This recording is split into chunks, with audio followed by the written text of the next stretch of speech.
I introduced him to a team I work with to do it, and lo and behold, in the last 12 months, he's gotten over $270,000 worth of tax credit. Still talking. It was a sale I'm dying. that wasn't supposed to be a sale, and they won, man. They won. So When the doubt gets loud, but answer that call. Vision ain't real till you grind at speed, so breathing deep. Then call the damn leads. Call the damn leads. Hey, welcome back to Call the Damn Leads, the show by sales professionals for sales professionals. I'm your host, Drewbie Wilson. With more than 2 decades in sales, I've seen it, been through it, heard about it. Now I'm bringing those stories to you, my favorite people in the world, the sales community, because let's be honest, this is the greatest job on earth. It doesn't matter where you come from, what background, what personality type, you can create an amazing life in sales. And today's guest is no stranger to the journey. He's my friend, Mr. Chad Brown. Welcome to the show. thanks, brother. Appreciate you having me on. Love it. I'm excited to have you, brother. I know we've been connected for a long time, but I want to jump right in and I want to hear your craziest sales story. Yeah, man. Being a CPA, I don't have too many crazy stories, but I'm in a few groups out there, masterminds or whatever, and just connecting with folks and happened to speak with a guy. This is about 12 months ago now. And we were just casual conversation, no sales, no nothing, just what's going on and getting to know each other. And I said, oh, you're in the engineering business. And we got to talking. I said, have you ever looked at X, Y, and Z credits? And he said, no, we wouldn't apply, whatever. I introduced him to a team I work with to do it. And lo and behold, in the last 12 months, he's gotten over $270,000 worth of tax credits. So it was a sale that wasn't supposed to be a sale, and they won, man. They won big. That's awesome. I always love those little weird interactions where you're chatting with somebody and you're just like casually like, whoa, have you ever thought about this? And their whole brain just like flips over. I have a guy I'm friends with at the campground, and I was talking to him. He owns like a painting business, I think. Okay. And he was like, yeah, man, I love your truck and this, that, whatever. And I was like, well, the cool thing is when you do it right, the business can write off portions of it. And, obviously talk to a smarter person like Chad than me, but, there's a way you can do that. And he was like, really? I was like, yeah, I know some people that got like Tesla trucks and all kinds of wild stuff. And he, swear to God, a month later rolls up in a brand new Tesla truck. He's like, hey, man, I talked to my CPA. He said I could totally do this, and like he said he's gotten more business driving around in that silly truck than like any. He's like, it's so crazy, dude. So it's fun when those things happen. Yeah, it is, and every good thing generally starts with conversation first, right? I mean, that's the beauty of it. It is. So I'm curious, man. What to be honest, and not to hate on it, but like CPA is not the most sexy job in the world. How did you end up in that field? What made you decide to like really start paying attention to the numbers like that? Yeah, so it started, my dad was an accountant, and he was director of federal tax for a large Fortune 500 company. And I went off to college, partied, did my thing, and then was kind of interning as a plumber, because I was like, college isn't for me, man, and I said, I did that commercial plumbing gig to maybe enter the apprenticeship program and spent a week with a tamper, packing dirt on a pipe. Take that for what you will. And I'm like, man, maybe I should get back in school. So I decided to jump back in and pursued accounting. It provided him a good life, great father, great family. And it's like no entrepreneurial aspirations at that point, but that's the route I went. So that's why I got into it. And now after, doing it for a number of years in a firm, and then opening up some retail tax franchises and getting more into the entrepreneurship side, accounting is not one of the things I really enjoy, but I understand it, and I have a good team that enjoys it and does it. So my role is just to have conversations with people, and like the gentleman, that we save a significant amount of money, and just see if there's a fit or an opportunity for them, whether it's us that helps them with it or someone else. It's just, and that's what I get enjoyment out of, is the passion, looking at the numbers, helping small businesses interpret the numbers, save money by thinking maybe outside the box on some things, or help keep some of them out of jail because they're thinking too outside the box, you know? Well, and that's a whole other conversation we could have about, you get in the Yeah, room yeah, with what you think are smart people and they all got brilliant ideas. And then all of a sudden you're talking to somebody that actually does this and they're like, do not turn this in. yeah, Do not pass go. Do not try to collect your $200. You will go directly to jail. yeah. Because and that's something I think is kind of a conversation that's worth having in this space, right? There's so much noise on social media. There's so many people that are like, hey, you can do this with your taxes, or here's how you go get this tax-free money and do like, I mean, there's so many different ways to play the game. I think a lot of people are getting caught up in stuff because they're trying to play like too many different games in too many different ways at once. So like, what do you see as some of the biggest mistakes or most common mistakes that some of these young entrepreneurs are making, that are putting themselves in a bad position that way? Yeah, a couple of things that I see out there from, a tax perspective is, especially with small businesses, is there's overcomplication, overcomplicating something that shouldn't be, right? There's unique things that you can do and some complexities you can add to it, but it's not necessary in most cases. And I run into it all the time where they talk to somebody that knows the game, right? And they have the trust structure and all this structure and everything structure, and it's kind of like I equate it to a quarter, a coach in the fourth quarter that plays prevent defense and ends up losing the damn game because they just overcomplicate it. Keep playing the game, right?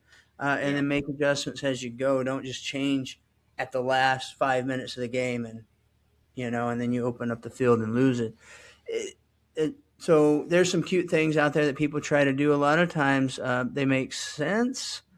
Unfortunately, the folks can't execute it Mm. the right way, and they leave. So, and then there's a instance like the other day, somebody posted in a group that I'm in that their CPA wanted to have them meet with an attorney, and I'm sorry, meet with an attorney to draft a loan document so they could reclassify some of their distributions as loans, and they were going to charge $7,500 to do it.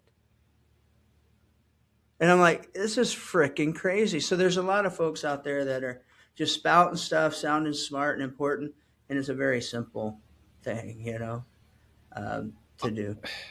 I will say that over the years, I have learned a couple of very expensive lessons, in that very same fashion, right? It's like, all right, well, here's a guy that you should trust because he's trusted by a bunch of people. So, check it out. And then it's like, all right, here's what you need to do. And this is what it's going to cost you. And it's like, okay.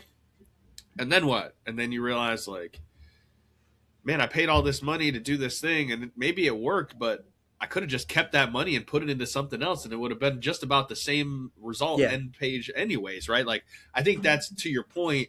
When you overcomplicate some of these things, you're really just reducing what you can benefit from in the big picture. Because if you got to pay this guy for this thing and you got to pay for this thing, like, what is it actually saving you? Yeah. I always tell people, especially, from a sales perspective, right? Because that's where a lot of these guys are really, really good because they understand that sales game and that, pleasure, pain, all this Yeah. stuff, right? And so they create this immense level of pain, paying taxes, overpaying compared to your neighbor, compared to your colleagues, whatever, based on that income. And they say, this is what I did for somebody else. And this is, well, you can say, yeah, we did this, we saved this much tax. But ultimately, when you save taxes, you're typically spending money to do it. And if you're not investing dollars and utilizing capital you have to put over here, if you're not utilizing that and they're saying we can miraculously save you tax, question it. If it sounds too good to be true, question it. Always talk to 3 people. Okay. Talk to a salesy guy, then call your local mom and pop guy and see what he says. And just question it and run that by, because a lot of times you're right, these tax strategies, are beautiful, right? They save you a lot of money, like a real estate. That's a big one. Folks want to get into real estate. Hey, let's go buy $100,000 property. We can write it off. Well, if you make a lot of money, you can't write off losses because there's suppressed losses because it's a passive activity. But you also have to come up with 25% down to buy a $100,000 property. And if you want to depreciate it and you qualify, you can cost seg it, but you're only getting 20% of that 100,000 that you can deduct in the first year. So you're out 50 grand, 25 grand to save 4. I mean, so this is the math that maths. Yeah, that's the sales game that people play, though. They show the one side, but then they don't show the backside. Well, and what I've learned personally, and we're kind of getting a little into the weeds a bit because every situation's different. Yeah. But what I've learned and seen is a lot of people, they go in making X amount of money and like they build a strategy, and then maybe they start making a little bit more money. And then all of a sudden they've been building this Honda Civic that they're going to drive off into retirement. And then like 5 or 10 years in, they're like, you know what? I don't like this Honda Civic anymore. I want a Lamborghini. And then they go and they buy the Lamborghini. And now they've completely upended everything and started over. And then maybe they're doing good for a couple of years and the Lamborghini is awesome. But then maybe there's a downturn in the economy. And the Lamborghini is not such an economical car anymore. And so now they're going like, well, can I get back into my Honda Civic? And you're going, no, you've already thrown that thing in the dumpster. It's some old lady's driving that thing now. So yeah. Is that something that you see a lot? I know I've seen it, but I'm just curious if that's something you've seen as well. Yeah, I've seen from a tax strategy, it's just like any dollar you spend in your business, right? It's got to provide an ROI. And I see a lot of people that, maybe it's Lamborghinis or whatever for influencers or whatnot. They can write it off as a business deductions. A lot of those are probably questionable even to begin with. But buying a depreciating asset that you don't need to make money, that's not going to return $1 for you just so you can save 20 cents to every dollar on taxes is stupid. Unless you're smart financially and you just want a Lamborghini and you can afford it, even if things valley and peak for, that's always my advice. It might make sense. If you're a construction guy and need a new truck and can put a guy in it with tools to go make you money. If you want to buy a, $200,000 pimped out, dually to ride around town and sell insurance, probably not viable unless you're selling to cattle ranchers, right?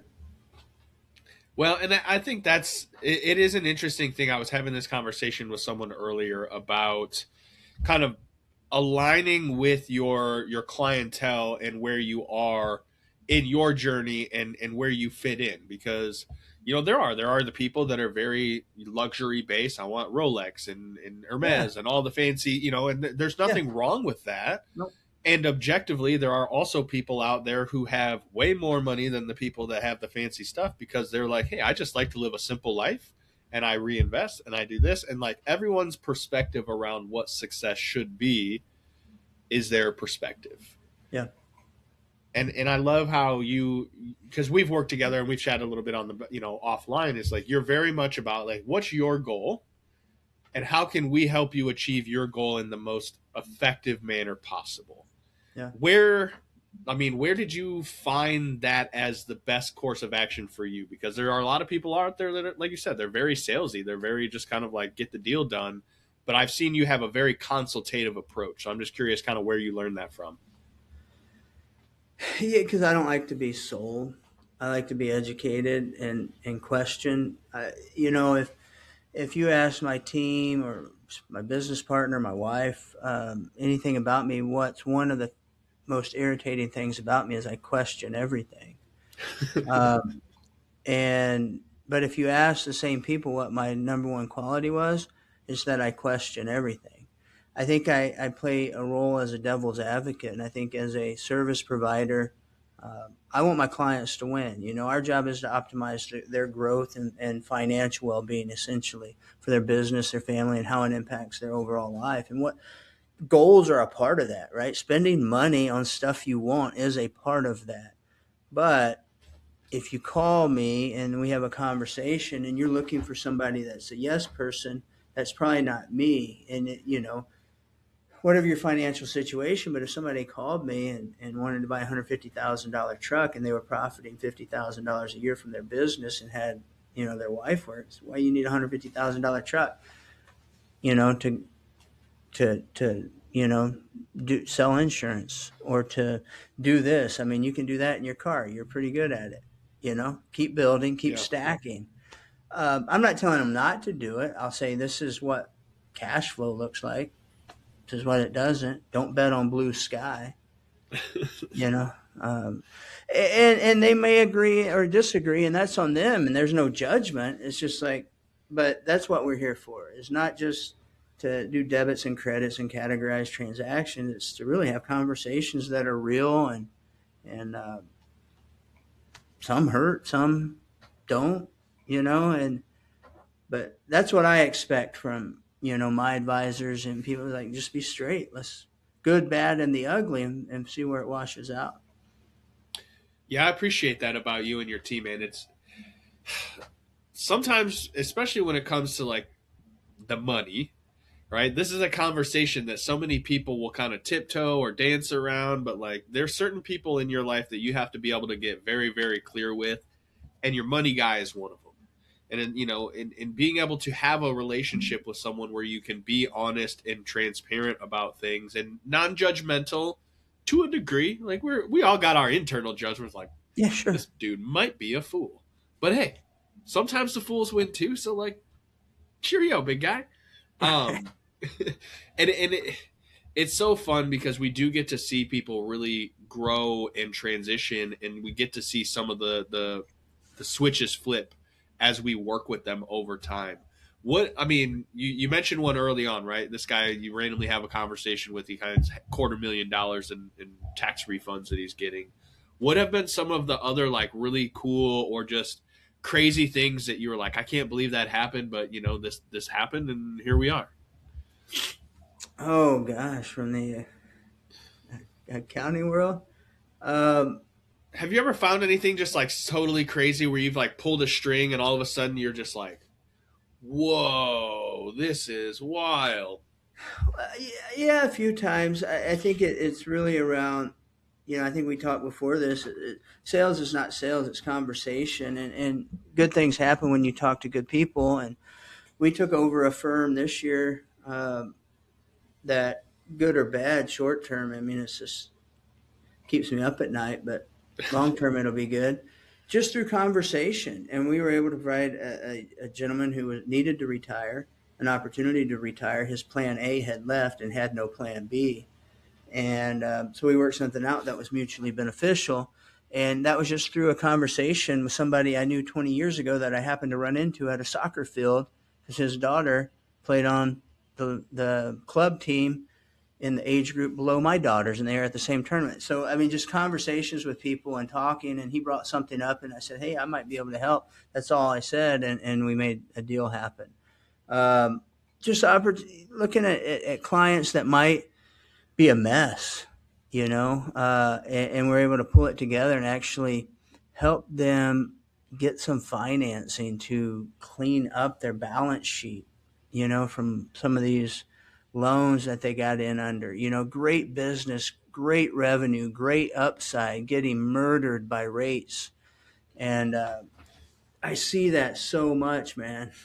Just these high interest rate loans, and I get it. There's a purpose for them, but if you're not disciplined when you get those, and a lot, entrepreneurs, man, let's go, right? Hey, I'll figure that out tomorrow. Just worry about today. Just like, we'll figure that out later. And then you're looking at it going, I don't know how to figure this out. Holy and then you're really at the mercy of riding that line. And that one, I was talking to a guy yesterday, scaling his business, growing, has some of these MSA loan, working to get them down. He's a client. It's 70 degrees in the Midwest in February. Not many people are getting their furnace worked on or their AC checked. His business has taken a dip. over last year. So now he's riding that line. It's that balance, and he'll get through it. I know he will, but there's so many out there like it. So those aha moments saying, hey, we can really help, but that's where I think the devil's advocate in me comes out is, I'll call bullshit on some things that maybe other people wouldn't. And it costs us sales, it costs us opportunities, but I think in the long run, it helps us help our clients win. And I think that's the most important part. At the end of the day, man, if you're in this game for any other reason but besides helping your clients win, I hate that for you. Like the thing I love most about being in sales is knowing that I genuinely get to wake up every day and help other people have a better life. And do I make good money because of it? Absolutely. But you know what, man? Other people get to have great lives, and that's totally worth it, in my opinion. Yeah, I say from a sales perspective, for me is like if you the best marketing, the best spend is spending time executing on what you said you were going to do. Because if you do that, man, especially in our industry and probably your industry, because I know there's a lot of folks out there that just sell flashy, but the execution, isn't pulled through. If you execute, they're going to tell people, man, because there's tons of folks that just need good people to work with, and they're hurting out there. They really are. I mean, my industry, 70% of the CPAs are going to retire within the next 10 years. Wow. Is that real? It's the same. It's happening in the insurance industry, everything, the little service-based industries, because the current providers or owners are aging out, and everybody wants to be an internet influencer or work from home or for real. Nobody wants to be a CPA or insurance agent. They want to deal with AI and tech and the cool stuff, right?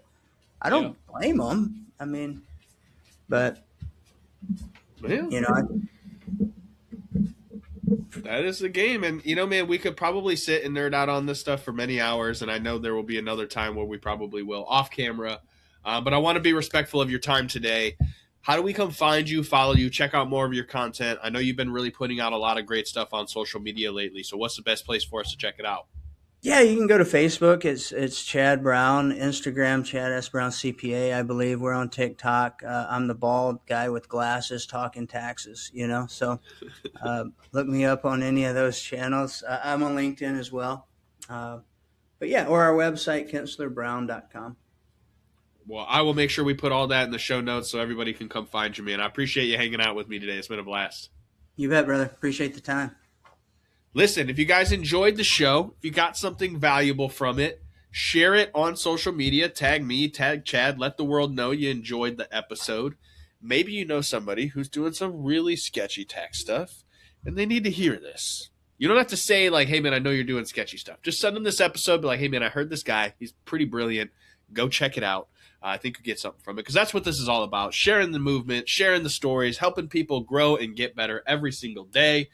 And if maybe you've got a story that you want to share to help some other people grow, I want you to be here. Be a guest. Head over to callthedamnleads.com/podcast. Send us your details. Get signed up. We'd love to have you. When you're heading out, grab a hat, keychain, sweatshirt, a book, something to support the show, and go call the damn leads. We'll see you guys next time. When the doubt gets loud, but answer that call. Vision ain't real till you grind that speed, so breathing deep. Then call the damn leads. Call the damn leads.